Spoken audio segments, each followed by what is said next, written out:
И покрај дипломатската војна која премиерот Зоран Заев ја објави со земјите од Вишеградската група околу владењето на правото, полскиот амбасадор е оптимист дека Македонија заслужува да добие датум за преговори со Европската унија. Во изјава за Алфа рече дека од секогаш ја поддржувале земјава за отпочнување на преговорите. Се надева дека и покрај несогласувањата меѓу дел од земјите членки, тие ќе биле надминати. Но ако земјава извиси, амбасадорот рече дека Македонија ќе треба да ја убеди Европската унија дека се што било побарано е исполнето и со тие аргументи повторно да се бара отворање на преговорите.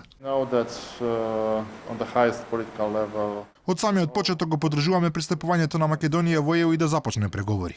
Знаеме дека на високо ниво не сите наши пријатели го споделуваат нашето мислење, но се надеваме дека уште вечерва или утре тие недоразбирања ќе бидат решени и ќе се овозможи почеток на преговорите.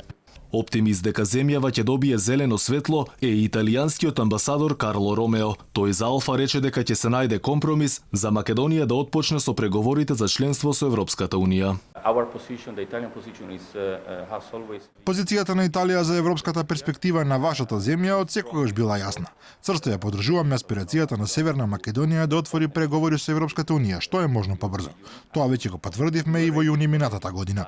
Во ситуација кога Македонија се соочува со сценариото дека ќе извиси за датум, премиерот во Виена изјави дека многу повеќе верува во европските вредности отколку некои земји членки. Го впери прстот во Полска и Унгарија, критикувајќи го владењето на правото во тие земји. Токму овие земји заедно со Чешка и Словачка пред само неколку дена посебно се заложија и апелираа Македонија да добие датум.